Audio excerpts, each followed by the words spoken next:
Kita langsung masuk ke jantung Ciamis, Jawa Barat ya, ke sebuah tempat unik namanya Kampung Adat Kuta. Betul sekali. Kampung Kuta ini memang menarik untuk kita bahas. Kita akan bedah gimana komunitas di sana bisa menyatukan kehidupan sehari-hari, kepercayaan leluhur, dan juga hutan keramat mereka. Sumber kita buku warisan adat istiadat dalam kawasan hutan Kampung Adat Kuta Ciamis. Sebuah buku etnografi yang cukup mendalam ya. Kenapa ini penting buat Anda?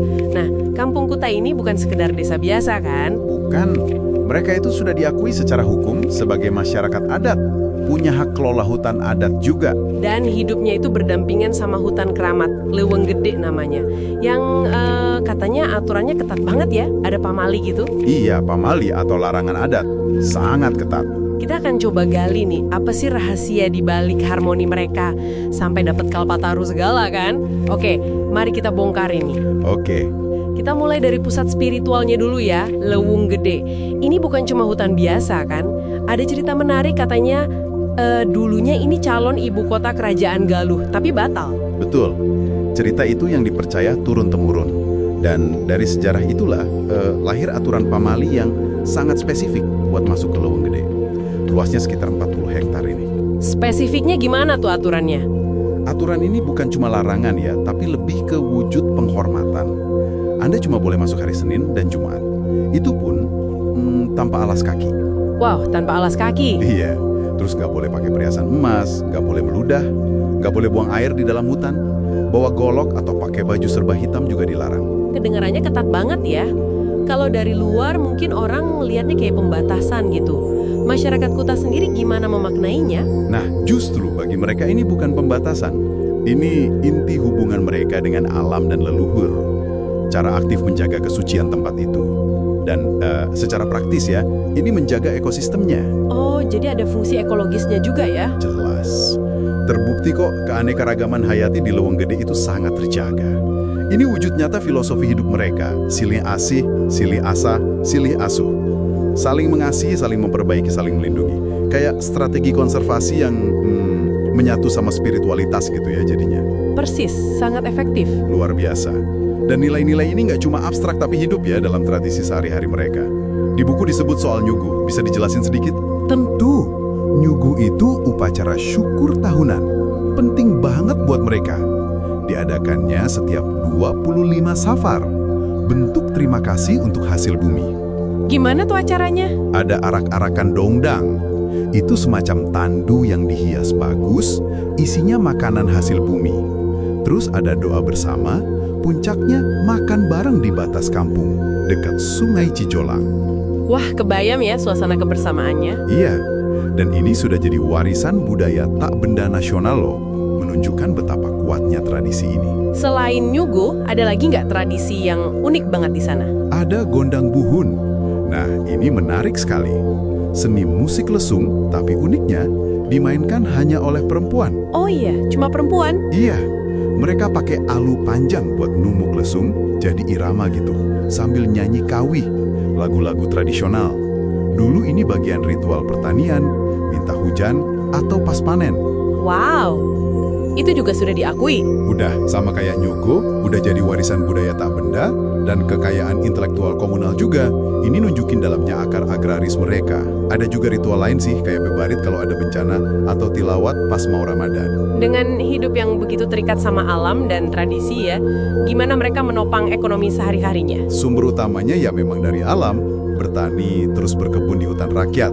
Luasnya sekitar 185 hektar. Menangkap ikan juga. Tapi ada pengembangan usaha juga kan ya? Saya baca soal KUPS itu. Betul. Mereka proaktif banget mengembangkan kelompok usaha perhutanan sosial, KUPS.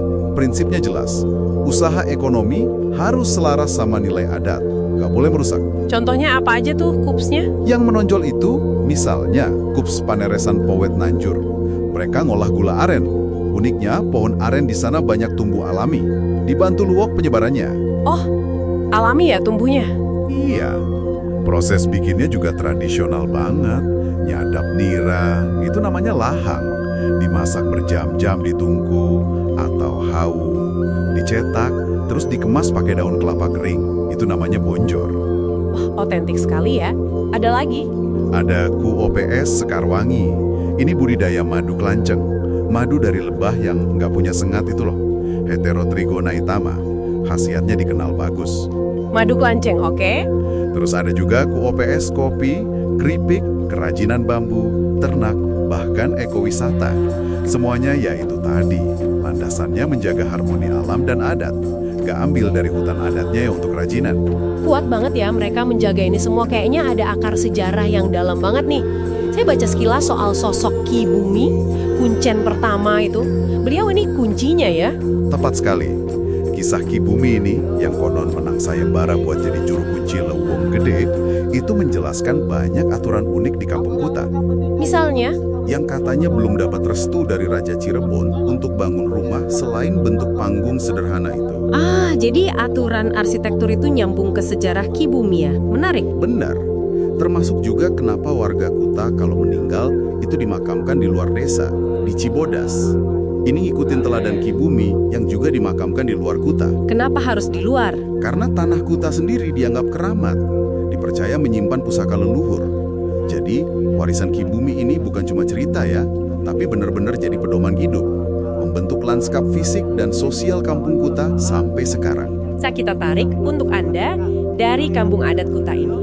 Mereka nunjukin cara hidup yang beda ya. Manusia bukan penakluk alam, tapi bagian darinya. Hidup harmonis lewat adat dan kearifan lokal.